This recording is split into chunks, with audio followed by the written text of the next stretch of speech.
Welcome to Volt and Voice, the podcast where technology sparks idea and where voices power innovation.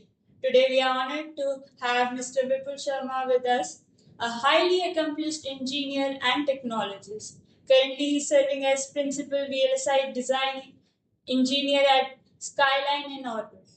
Mr. Vipul Sharma brings over 2 decades of expertise in semiconductor innovation. Welcome, sir. Thank you. So, we'll be starting with what inspired you to pursue a career in VLSI and semiconductor engineering? So basically, it was kind of interest in hardware. During my BTech days, I was not particularly interested in software, and most of the trend during that time was in software. But I was focused in hardware, and fortunately, I got my first break in SCL. That is a kind of a core hardware company, and I was kind of, you can say, I was very much fortunate to get a break into this domain. So, what was the motivation behind from switching to SCL to Skyline and Northern? So I had spent a long time at SCL, and I got a good learning there about an overall aspect of semiconductor industry. But then after some time, there is definitely a need of switching or changing. You need something to motivate you further when you spend long time at one organization. And that was one of my biggest reasons that I thought I should explore something. And I was also doing a lot of things in open source, EDA and IC design. And that's how I got an opportunity to pursue my passion in open source. And I made this switch. So, sir, how those 17 years shaped your career in VLSI? So those 17 years were very beautiful years spent at SCL. SCL is kind of a very good learning ground for new engineers because under a single roof you get a complete exposure of overall semiconductor industry, right from designing to fabrication, testing, packaging, system design. So I can say those were the best years, and I owe a lot to SCL to building me at what I am right now. You also visited SCL recently. Yeah. That's, I think, everybody in India, because that is the only government-owned foundry. I encourage every young people who are in electronics and they're in engineering to have a visit at SCL and to see how the complete semiconductor ecosystem looks like. Amazing experience. So, sir, what do you expect in future? What trends will take place in this semiconductor industry? So I think semiconductor has industry has basically traveled a long distance, like 60, 70 years. But if you talk about specifically for India, I think we have a long road ahead. We are still taking baby steps, at least in manufacturing and ATMP. India has a long legacy in IC design, semiconductor design. But for manufacturing point of view, I think we have a long road ahead because India itself is a very big country, 140 billion people, and a lot of electronic consumption happening in our day-to-day lives. So I think it's just a starting point, and it's a very good opportunity for you people who are the young minds. I think you should definitely look it positively, like how to make good careers in this field. So, how can India bridge the gap in semiconductor industry as compared to Taiwan or Korea? So by bridging the gap, I think semiconductor is not a single industry. Like there are various trade-off layers inside it. So there are high-tech nodes like 10 nanometer and below. A lot of things happening here. There, like most of the AI developments and CPU design, SoCs of mobiles, they are happening at leading edge nodes. But I think if India tried to go that in that direction, it would be little bit tough.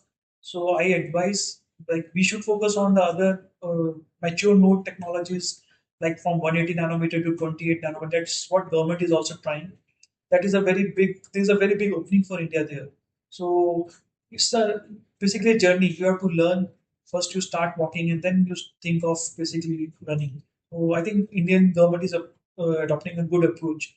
We are trying to do things at mature nodes. Once we have a basic ecosystem built in our country, then we can try to compete with the leading countries like Taiwan and US and China. So, we are seeing that currently quantum and photonic chips are coming in the market. So, how they are impacting the traditional IC design of chips? So there is a lot of basically innovation happening in quantum and photonics. So photonics is like it has reached a certain maturity level, but I think quantum there is still a long journey to be covered. Whatever like companies like Google and Amazon and Microsoft have announced, they are still prototypes. But this is a good development because the future world is of quantum, and it will definitely have some basically implications on current semiconductor technology. But I think both can coexist because quantum will not be cheap; it will be very costly affair, and you cannot do your day-to-day basically design or semiconductor requirements with quantum. For that, you need to depend on traditional semiconductors. So I think both can coexist. They have their own markets. Yeah. Sir, we are seeing this is the era of startups. So, how will startups play the role in this market in the semiconductor industry? How they will shape the future? So I think startups are the biggest drivers of development in India because India has traditionally lacked big semiconductor and fabless design companies. Most of the companies which are doing work in India, they have their original headquarters based outside in Europe or US. Basically, we are doing work for them. So if India has to do their own IPs and products, that will come through startups only. So startups have a very big role to play in future semiconductor genre for our country. Sir जैसे आज से कई साल पहले दो बच्चों ने सोचा था कि हमें रॉकेट उड़ाना है, जिनमें से एक डॉक्टर एपीजे अब्दुल कलाम थे। तो आज अगर हम में से कोई सोचे कि हमें एक स्टार्टअप बनाना है सेमीकंडक्टर इंडस्ट्री में, तो कितना मुश्किल होगा या कितना आसान होगा हमारे लिए बनाना? देखिए कोई भी चीज मुश्किल आसान तो नहीं होती, ठीक है, पर अगर आपके पास जोश है, जज्बा है और विजन है, सबसे इम्पोर्टेंट विजन होना चाहिए। क्योंकि जस्ट सोच लेने से स्टार्टअप नहीं बनती, आपके आपको एक बैकग्राउंड बनाना पड़ेगा। तो आपको बेसिकली अगर आप सेमीकंडक्टर्स की बात कर रहे हैं तो सेमीकंडक्टर एक बहुत ही टेक्निकल इंटेंसिव फील्ड है।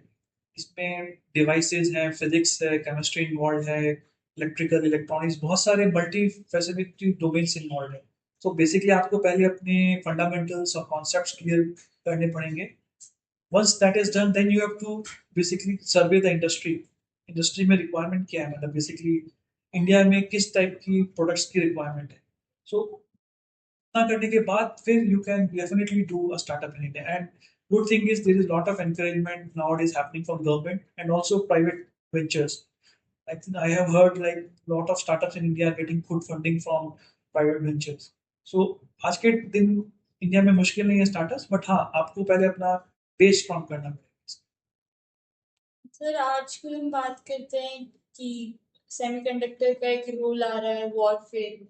Your webinar on silicon shield explored that topic. Sir कैसे सेमीकंडक्टर इतना बड़ा रोल प्ले कर रहा है वॉरफेयर में, क्या इसका काम है? तो अगर आपने देखा होगा पहले पुराने टाइम में हम देखते थे जैसे मूवीज में या टीवीज पे वॉर्स होती थी, तो there were two armies fighting those wars, आमने सामने होते थे and they were firing bullets और bombs at each other, throwing each other. पर अभी रिसेंटली आप देख लीजिए पिछले 2-3 साल से और हमारा ऑपरेशन सिंदूर है, did you see any like physical interaction happening between two armies? No. So all what was happening was through drones and missiles. And those drones and missiles, they have if they have to follow the instruction of their operator, they have to have some intelligence in them. They have to have some navigation guidance. And uske liye semiconductors chahiye. Only semiconductors can provide. Operator can just give the command. But ultimately, the implementation in the air of that drone or missile has to happen through those semiconductor chips who are acting as brains of those warfare items. Just imagine we are hitting targets which are 400 kilometers away from our land, and it is also striking precisely. So ये बिना semiconductors के possible नहीं है. So that's how it is very important for modern warfare. And so you also mentioned that semiconductor is the new oil. So, sir, how does semiconductor plays a role at geopolitical level? We see from that. So अगर आपने शायद आपको नहीं पता होगा 1970s में world ने एक ऑयल शॉक देखा था, जहाँ पे ऑयल की सप्लाई कम हो गई थी और ऑयल का प्राइस बहुत महंगा हो गया था, तो उसकी वजह से वर्ल्ड में बहुत इन्फ्लेशन आया था। बेसिकली ऑयल क्योंकि इकोनॉमी को ड्राइव करता है, आपको मोबिलिटी के लिए चाहिए और बहुत और चीज़ों में चाहिए। ऑयल एक ऐसी चीज़ है जिसकी वजह से ट्रांसपोर्टेशन होता है, सब कुछ होता है। तो अगर ऑयल नहीं हो तो आपकी इंडस्ट्री रुक जाएगी, आपकी कंट्री की ग्रोथ रुक जाएगी। तो आज के टाइम में आप सेमीकंडक्टर्स देखिए, अगर आपके पास आपके पावर स्टेशन है, आपके घर में इलेक्ट्रिसिटी आ रही है, वाटर सप्लाई आ रही है, या आप जो कार्स ड्राइव कर रहे हैं, या आप मोबाइल फोन यूज कर रहे हैं, सुबह से शाम तक जो भी आप गैजेट यूज कर रहे हैं, सब में सेमीकंडक्टर्स हैं। अगर वो सेमीकंडक्टर्स आपको ना मिले या आप उनको ना बना सकें तो वो सब प्रोडक्ट्स रुक जाएंगे। तो can you imagine your life without them? So that's why it is basically replacing what oil was for the nations in last 60, 70 years. So that's why I call it as a new oil, because it has replaced oil in certain ways. Also, sir, how do national security concerns like supply chain trust and local foundries change the way chip design is approached? So basically, if you have an access to your own foundry, thing is like whenever you are doing some chip for some strategic requirements, like अगर आप कोई chip बना रहे हैं जो कि आपके launch vehicle में जाना है, PSLV, GSLV, या फिर कोई चिप है जो आपके एटॉमिक एनर्जी में रिएक्टर जो है क्रिटिकल, उसमें कोई चिप लग रहा है। सो और आप वो चिप किसी बाहर की फाउंड्री में फैब्रिकेट करने के लिए भेज रहे हैं जहाँ पे आपके एडवर्सरीज को कुछ नॉलेज है। सो और वो चिप जहाँ फैब्रिकेट हो रहा है, आपको उसका ऊपर कोई कंट्रोल नहीं है, how what processes they are following. You are just giving your designs to them and relying on them to give you a fabricated chip back.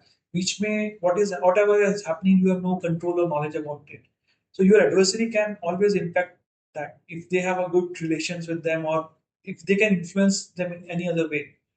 So it becomes very critical कि हम जो at least जो strategic needs हैं, defence है या atomic energy है, space है, इनके चिप्स हम खुद अपने कंट्री में बनाए ताकि उनकी सप्लाई चेन, लॉजिस्टिक, उनके मैन्युफैक्चरिंग पे हमारा कंट्रोल हो।